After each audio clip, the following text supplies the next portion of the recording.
North Dakota. This is a Scribe's Journey with your host, Richard Polinelli.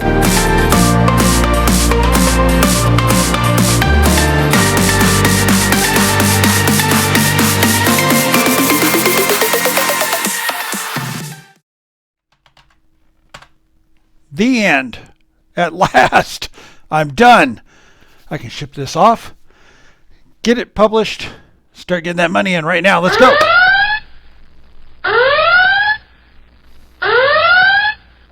Or maybe not. I think I missed a step. See, before I ship this manuscript off, whether I'm independent publishing it or if I'm going to send it to an agent, there's one big thing I need to do. I need to get it to an editor. Because Grammarly and your word processor's spell check, they're very good at finding the basic errors, the misspelled words, and sometimes they'll get some grammatical issues they can catch. But they're not going to catch them all. And as a matter of fact, I have often found that sometimes I mean to type the word is, and I type the word if instead, and nothing happens. It doesn't catch it unless I go back through and reread it, or I get it to an editor and they catch that error. So you definitely want to get your manuscript edited before you do anything with it. Now, in the case of an agent, just because you're going with an agent, if you've got the one editing done, don't think you're done editing. The agent is going to have an editor go through it. They're going to send that back to you to go through. The publisher, if you get that far, is going to have their editor go through it, and you're going to have to go back through. There's going to be multiple editing passes, no matter how many times you think you've gotten through and gotten it right. Somebody's always going to find something. In fact, you see it today. Some books that are being published by major publishing houses. You'll go through there and you'll catch a mistake here and there.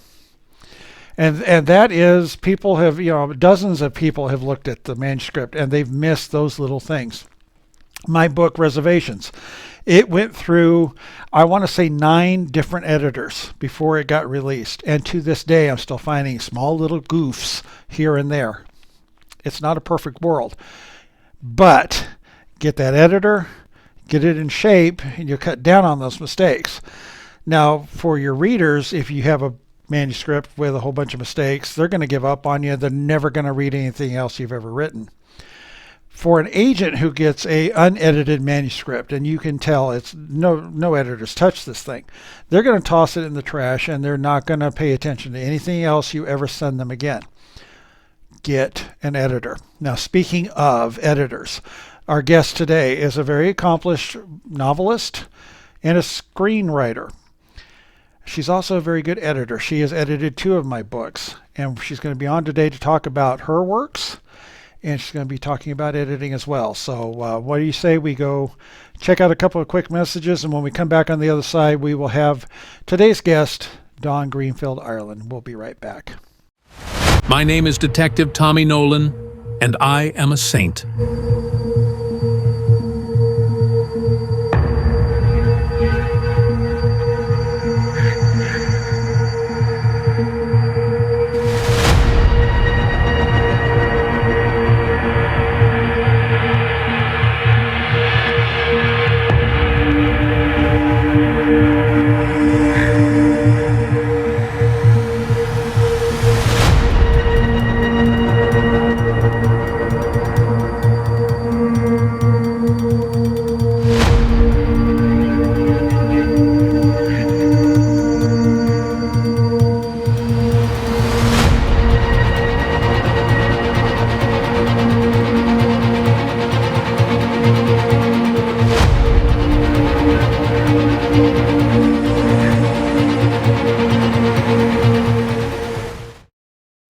Okay, and we are back, and we have our guest, author, editor extraordinaire, and lady of many hats. We'll just put it that way as I'm looking at her bio here. Let's bring her on. Let me do a quick read of her bio and let you know who Dawn Greenfield Ireland is. She is an award-winning author. To date, she has written and published 8 novels. 3 of them are contemporary cozy mysteries, 3 science fiction, 1 dystopian, and 1 steamy romance, along with 4 nonfiction books. And we can expect 2 more books in the next couple of months, according to this.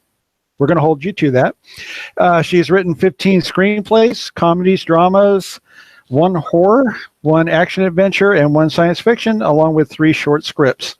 2 of her feature film comedy scripts were optioned but not produced. Shame on you, producers. And several of her screenplays have won awards. She began using her surname Greenfield as her middle name after she discovered that there were, in fact, several other authors out there with the name Dawn Ireland. But we got the best one of the bunch. She writes full-time in addition to editing books for authors and coaches people through the writing process. Welcome to the show, Dawn Greenfield Ireland. Thank you for having me, Richard. It's good to be here. Well, it's good to finally see you in person. You and I have talked a few times over the phone and exchanged numerous emails, so it's good to see you. It's good to see you too. It's always nice to have the face that goes with the voice. There you go. That's kind of strange because when I was on the writer's block as a co-host, it's a radio show, so you're always talking and you hear the voices. And unless you look at the publicity photo or the back cover photo, you have no idea who these people look like. You could pass them on the street. Now you do multiple genres. You don't stick to just one, and that's kind of near and dear to my heart. Why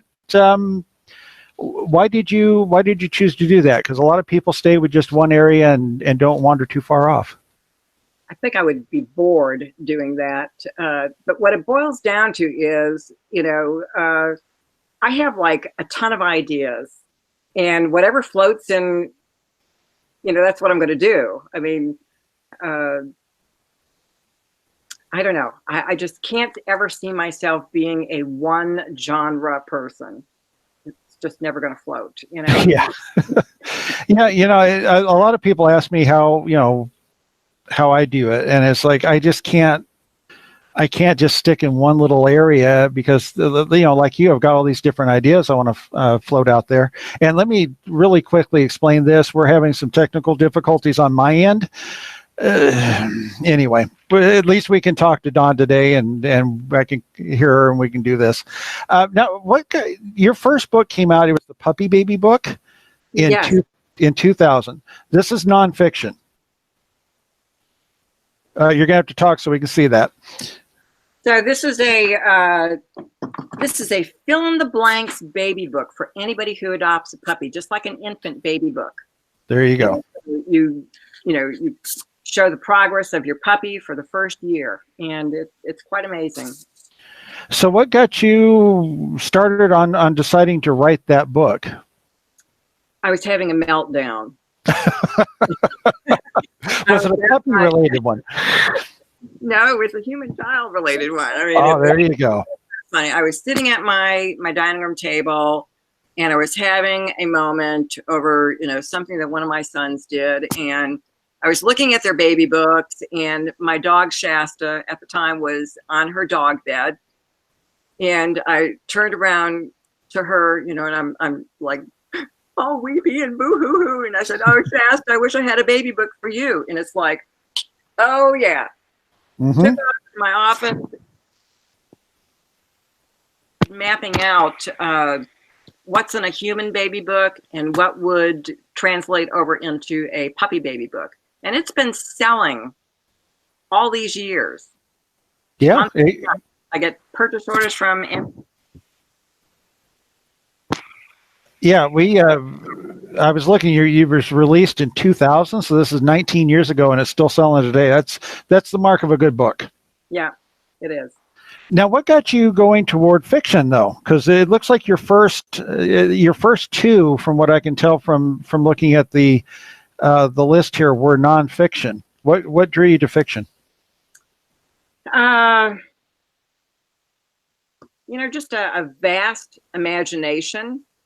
And the first book that I ever wrote was, it's currently called Prophecy of Fall, but back then it was Second Chance. And I mean, I literally wrote that in my head, driving to work. It was a very long commute. This is when I lived in Houston, and it was over Addicks Dam. So I'm sitting there driving, and I'm fantasizing, and I'm one of these smart people that allows my fantasies to come through. And I had a yellow tablet and a pen on the passenger seat. And anytime I would stop for traffic or, traffic light, I'd be jotting down all kinds of information. And of course, don't tell the former employers, but when I got I'd be typing it up. And sometimes you can't turn that off. You just gotta roll with it. Now, your first, looking at the first fiction book you released was called Hot Chocolate. Yes. Okay, want to make sure. And then there's obviously a sequel because the next one's Bitter Chocolate. Haven't had a chance to check those out. So why don't you tell us a little bit about those? Those are cozy mysteries. And there's also the third one, Spicy Chocolate, and I'm working on Nutty Chocolate. But they're a fun read, basically about three wealthy sisters in Houston that live in River Oaks, which is, the big poobah, rich as all hell neighborhood. And their father, Bernie Alcott, is the patriarch of the Alcott Chocolate Company, which is $1 billion company. So they're all, very wealthy, but they're very strange and eccentric because the people in their lives, like their housekeeper or their cook or whoever, they're like family to them. And they socialize with them, they eat with them. No other wealthy person in River Oaks or anywhere is going to do that, and this, it's all around this core group and the extended family members. Plus, there's a lot of astrology in there, and there's feng shui and metaphysical things. And it's really funny that there's a host of characters. And on my website, you can download a free family tree because it's extensive. It's really extensive. I think the first book had 60 characters in it. Wow. Yeah. And everybody loves them. It's fun. It's a fun read. Yeah, you need a little bit of a roadmap sometimes when you've got that many characters going. Now, one of your most recent books. This one would be the dystopian, I believe, The Last Dog. Yes. Okay. I want to read the description for it because this sounds intriguing. It just got added to my to-read list, by the way. After the Unified World Pact of 2045, people lived in a state of peace and prosperity previously unknown in human history. The World Guild, a new global government, managed all the needs of humanity and the animals it loved. Then in 2086, a security breach of Xavier Labs in Colorado and Zhang Industries in China released the deadly experimental agent XSKL435. Anyone outside was dead within minutes. As statistics of the death toll are gathered from all over the world, Abby, the 6-week-old dog daughter of Bill and Teresa Maxwell, was one of only 4 known surviving canines. News services soon announced that the other 3 dogs had succumbed to the deadly poison. Abby was now the last dog. You are invited on a journey with a puppy who longs for home after she is confiscated and held captive at a lab, and the family were determined to get her back at all costs. And the reason why I kind of wanted to bring that one up is this seems to be a theme that's coming up a lot in science fiction, where you have a corporation or a company, either by design or by accident, releases a agent of some sort, and it causes all sorts of chaos and destruction. Are you noticing that? Is that something that is it because people are worried about that today? Is that why it's kind of attracting readership? I think so. I think people are a little bit disturbed as to the way, things are going in society. And one of the things that I focused on in that book, The Last Dog, was, okay, after decades of, women taking birth control and men taking all kinds of, medications and stuff, hardly any women could get pregnant.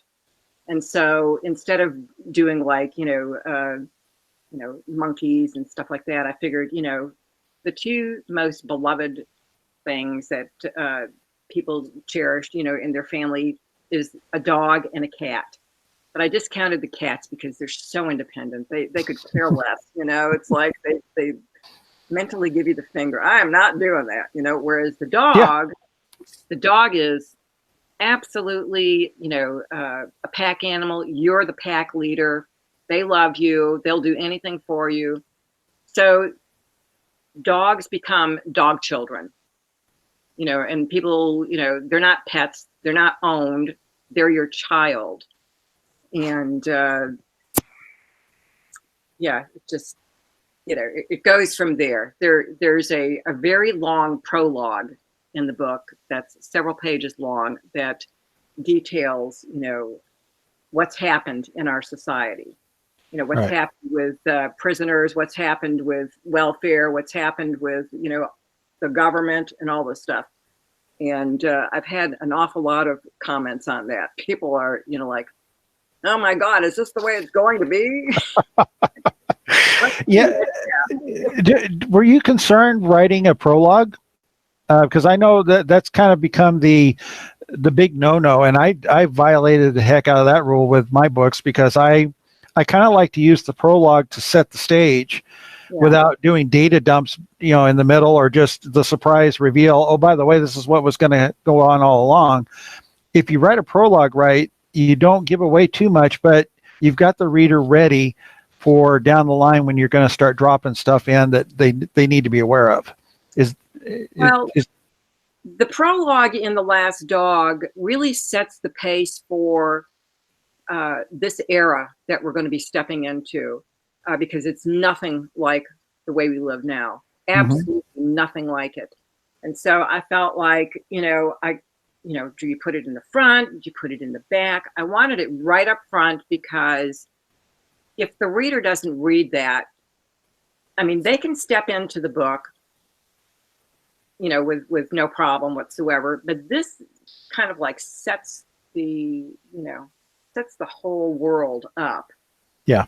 And you can see exactly how far society has tipped, because it has tipped. And people enjoy it. So It sounds like it sounds like a fascinating read. So it's like I said, my stack of to read pile is like way up here now, but I will get to it. But you mentioned something about with your prologue. I did that in Escaping Infinity. I start off the very first page. The Earth gets blown up, and so people were constantly emailing me. I read the first page. I'm like, okay, how do you get better from the Earth is blown up, or it's burned to a crisp, basically? And yet, by the time they get to the end of the book, it all made sense. So yeah, I mean, if you're going to do a prologue, that would be my one bit of advice, is make sure it makes sense down the line. And I kind of learned from Jack McDivitt, who is a very talented science fiction writer, on how to do that, because he would come up with these prologues that you're like, it's set 40, 50, 200, 300, 400 years before the main book. How are you going to make this work? But then when you get to the end, it made perfect sense. Yeah, it's seamless. Well, I think anytime you're going to write dystopian or science fiction, you need to set up your world. And I love prologues, and I'm not one to skip over a prologue when I'm reading a book. It's like I'm in there. Yay. I had a couple of people, you could tell they hadn't read the prologue, because they're like, oh, you pulled this out. I said, go back and read the prologue. Oh, okay. Now all right. So now you also write screenplays, and my book Betrayals actually was originally a screenplay back in the 90s. How much different is that for a writer to approach from what you expect when you're writing a novel or a short story to going to a screenplay in script format? How do you approach that?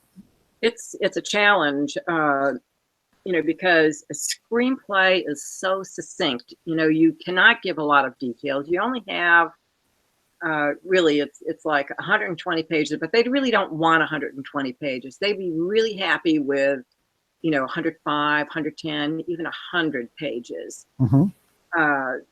So if you have a 400-page novel and you're going to adapt it into a screenplay, that's like, you have to make sure that you know exactly what you want in there, because the dialogue has to be succinct. Your your visuals have to be so narrow, it's unreal, just enough to give, an idea of what, the director is going to do. Right.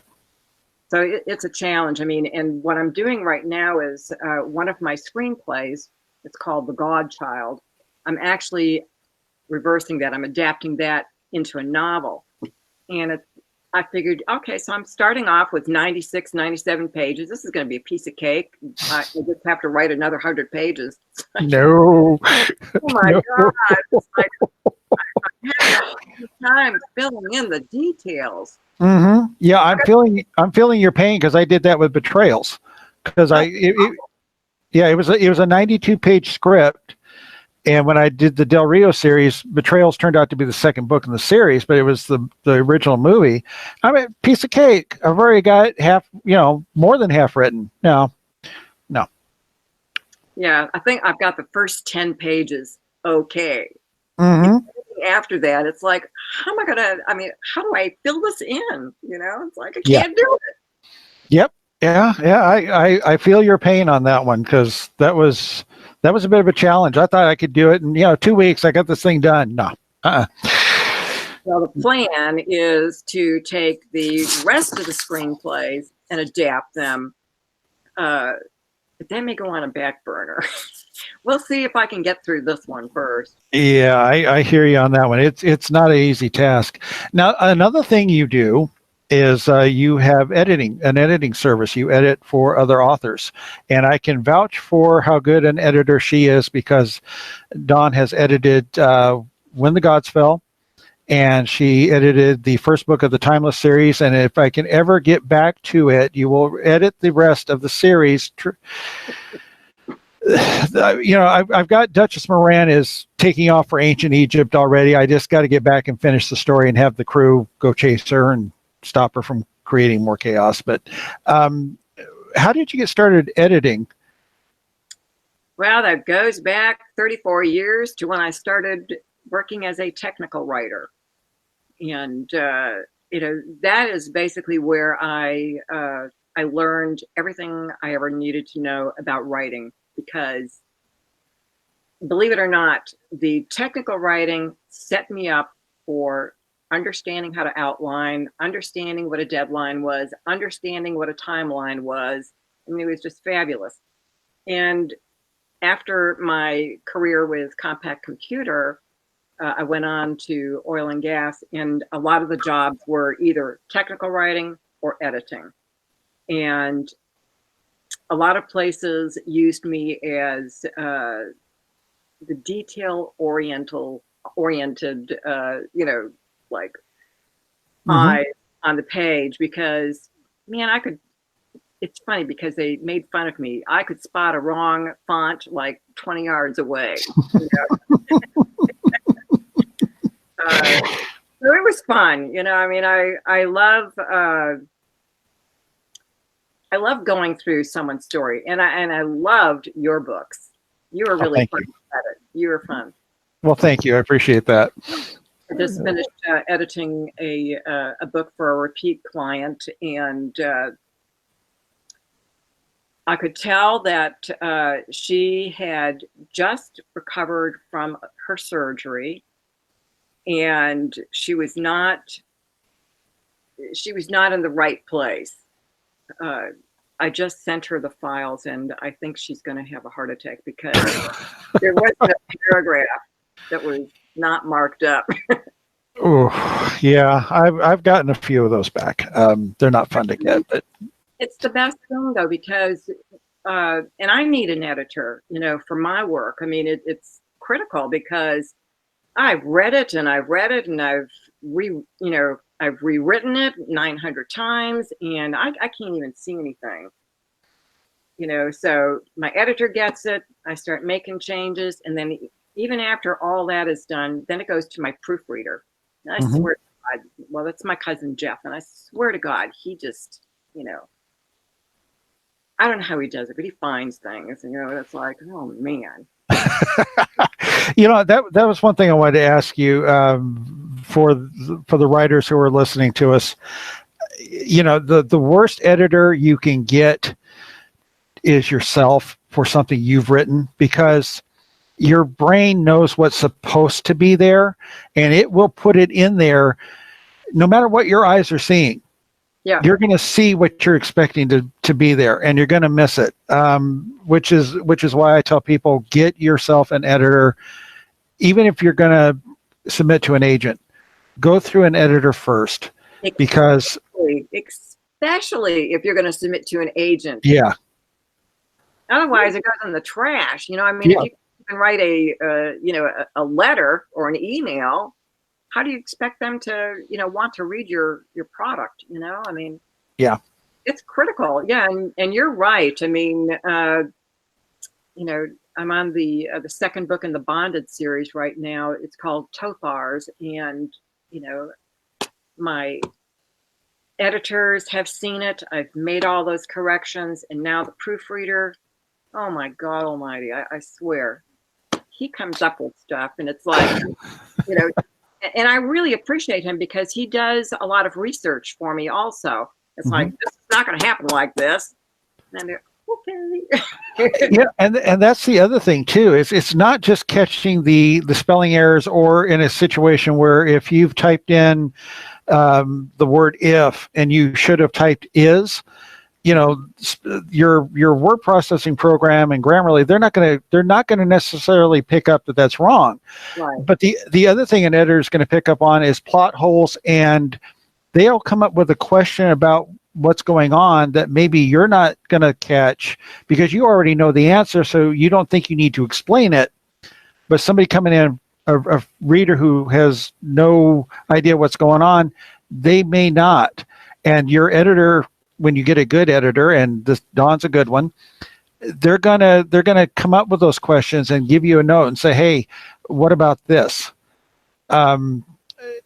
You've probably run into it with your editor. They come up with a question that you just didn't think about would be a problem in your book.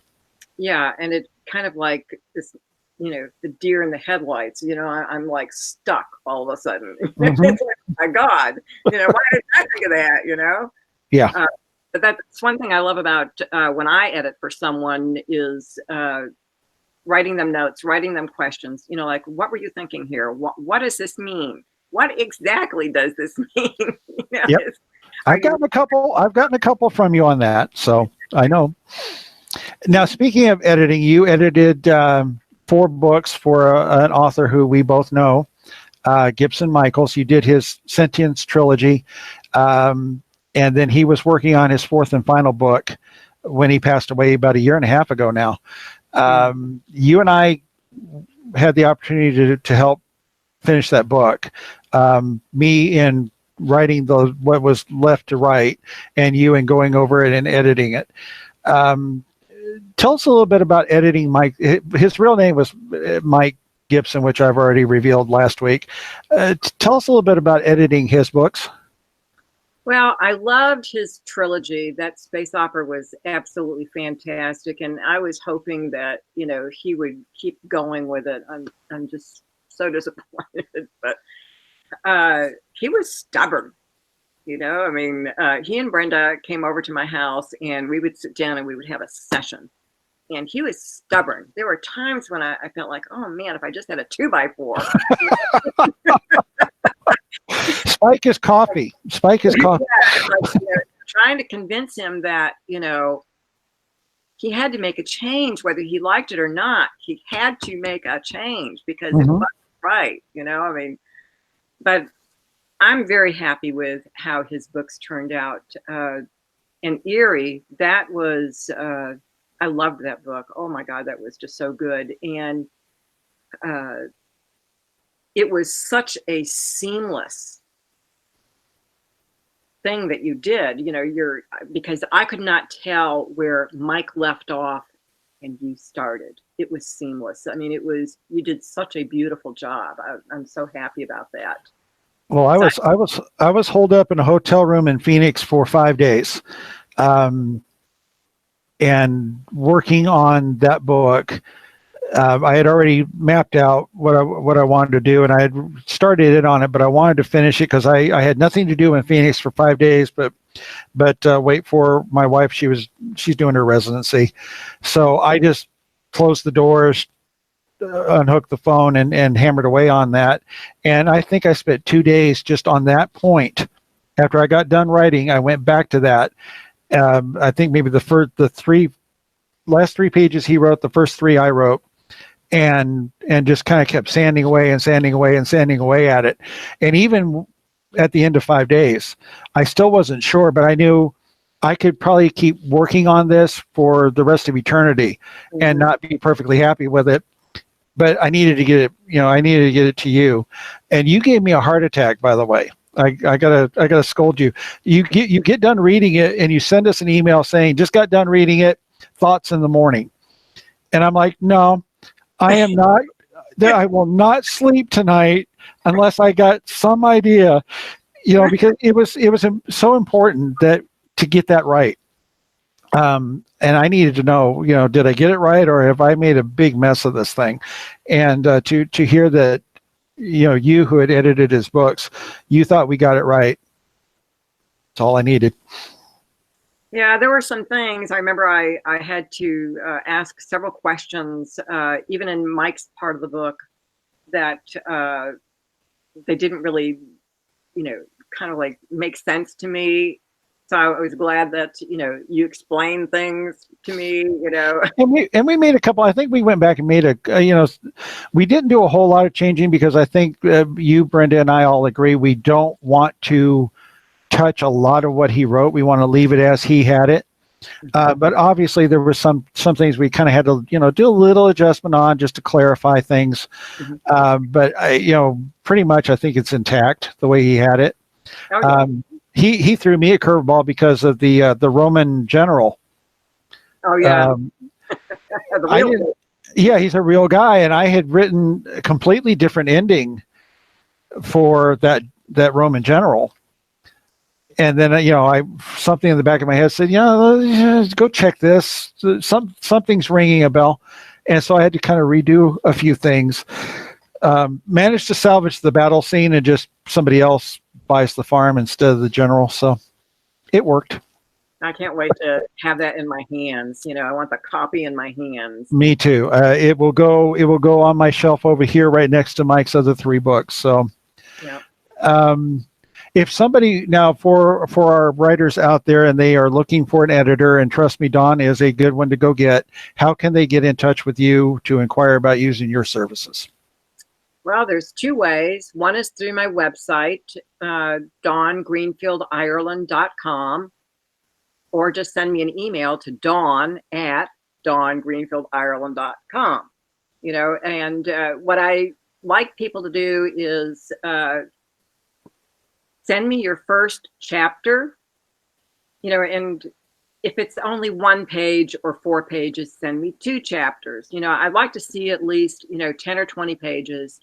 And then tell me exactly what the word count and the page count is, and give me your phone number, and we'll talk. And it's pretty simple. Okay.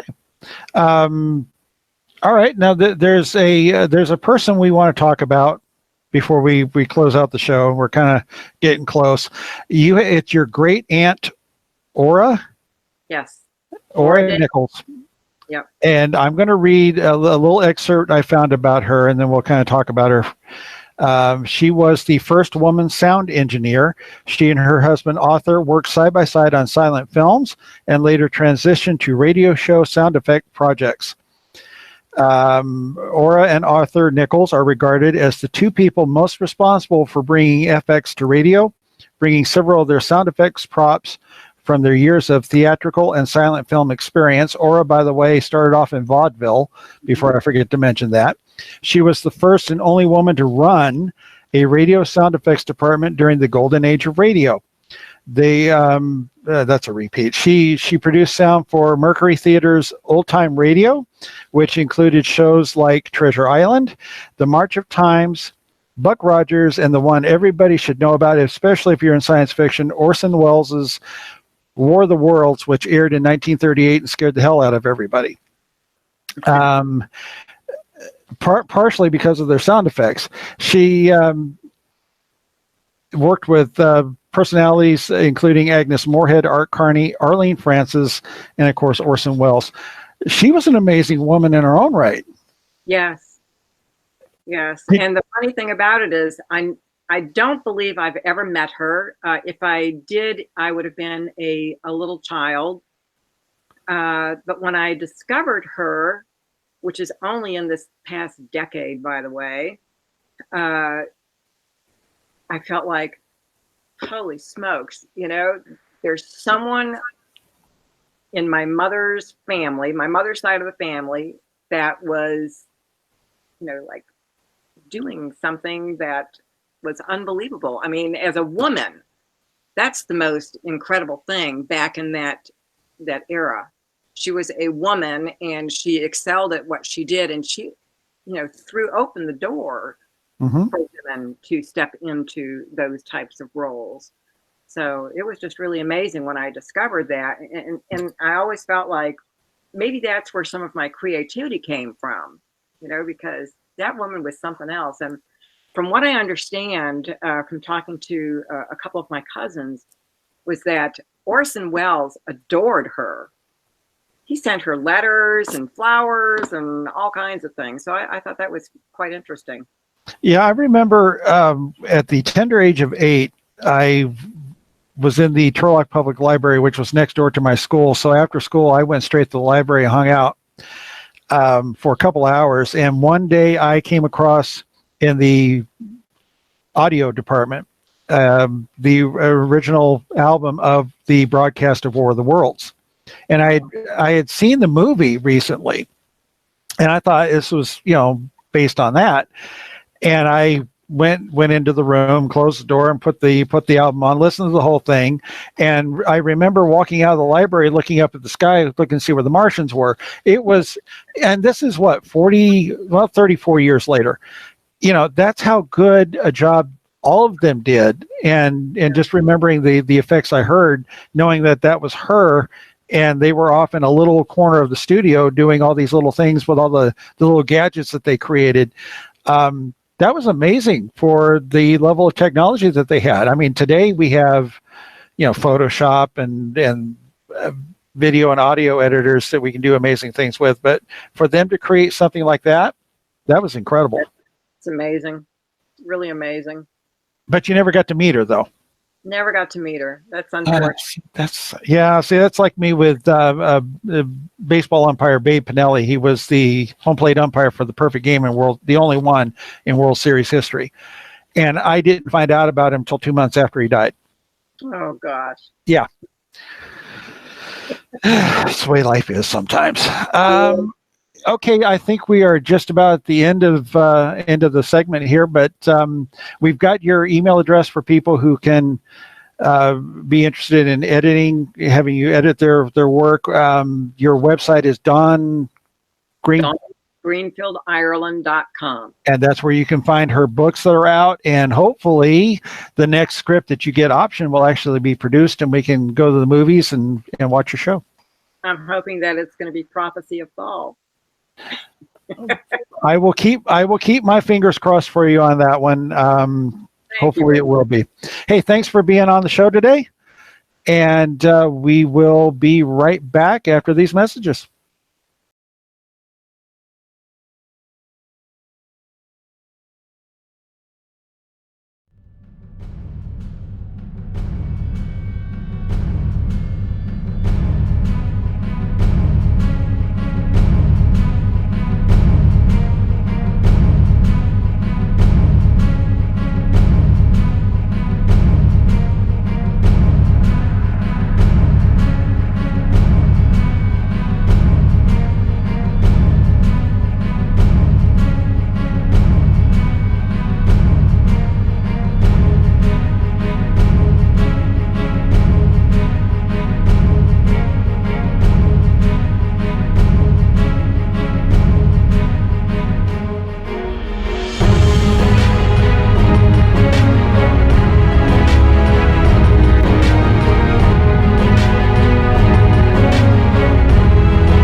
And we're back, and that was a great visit with Dawn Greenfield Ireland. And for some reason I keep trying to say Green Ireland, but it's Dawn Greenfield Ireland. Great storyteller, great editor, and I think if you give her stuff a check, you're going to enjoy, especially The Lost Dog. The Last Dog. I want to get to that one here really soon. Want to thank you for coming along and checking out the cast today. Hope you were entertained and informed. We've got some great guests coming up, and I want to kind of highlight some of them. Our next two guests are going to be Jason Bieber, who is a history professor in Ohio, and as far as I know, he's not related to that other Bieber, and I will be curious to see what his reaction is if I ask him that. After that, we're going to have Stephanie Osborne, who is literally a rocket scientist. She works for NASA, has been involved in the space program for 20 years. She was a resource that I reached out to on a short story that I wrote for an anthology. I wanted to make sure I had my science right on what would happen as our sun gets older and it's close to dying. It's going to turn into a red dwarf, and it's going to get much bigger and bigger and bigger, and I just wanted to make sure I had some of the finer details down, and she was very helpful on that. She's a very good author in her own right, and I figure that after those two episodes, I'm going to need to take my IQ to therapy because we're going to feel very inferior. And then the coup de grace will probably come on April 3rd when we have Tosca Lee, who is a New York Times bestseller, a multiple award-winning novelist. Before she became a novelist, all she did was attend Oxford University. Yeah. I think I'll just, I'm just going to go grab a little saber-toothed tiger skin, get me an iron club, and just go around going, ugh, ugh, all the time. I feel dumb already. Anyway, so why don't you make sure you give those episodes a catch and a listen, and we've got a great lineup already. I'm kind of amazed in a way, just this early into the process, the people that we have got lined up for you. I think you're going to enjoy that. So let's call it a week. Thank you again, Dawn, for coming on. Thank you for watching. Readers, please keep reading the wonderful writing that is coming out from these great guests of ours. Writers, keep writing, keep walking that path of a scribe's journey, and we'll see you next week.